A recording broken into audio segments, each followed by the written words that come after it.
Tonight, the indications are of a military coup and a change of government. This was the response to President Ben Ali's televised speech offering to stand down in 2014.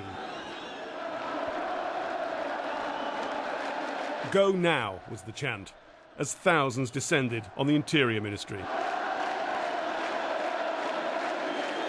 We don't want food, we don't want jobs, we want him out. Just get out. Him, his family, and these people.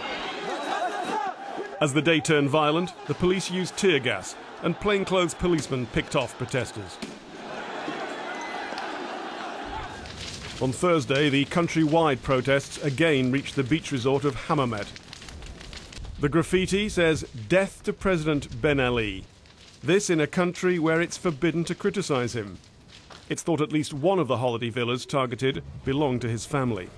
The demonstrations began a month ago over unemployment and food prices.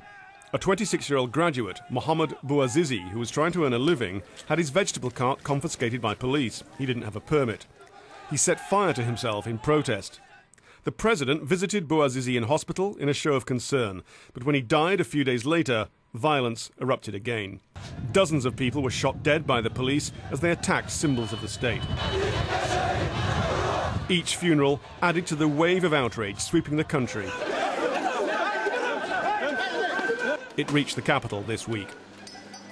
So the president went on television with his compromise.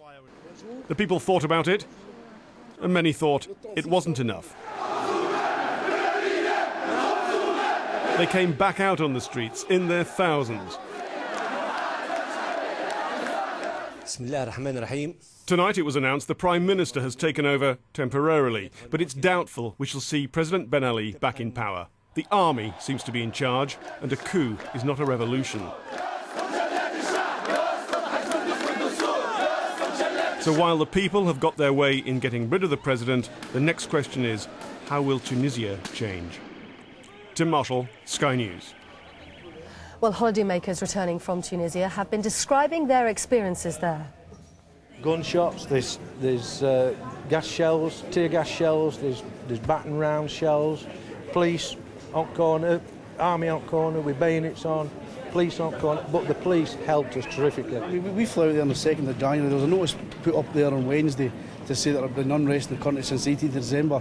We would never travel to Tunisia if we knew there was unrest, especially with a 5-year-old. 13 days early. So we only had 2 days whole holiday. We're there for 2 weeks. That must be incredibly disappointing. I'm absolutely shattered, to be honest. Yeah, and disappointed. You had a choice that you could stay, but you had to find your own flight home. So you actually obviously come home with a flight, which is a shame, really.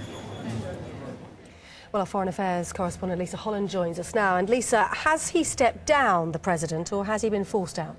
Well, interestingly, we haven't actually heard from the president himself in terms of announcing any kind of formal resignation. That's been left to the Prime Minister, who went on television in the last couple of hours basically saying that he was temporarily unable to exercise his duties. One thing we do know is that he is not in control in Tunisia this evening.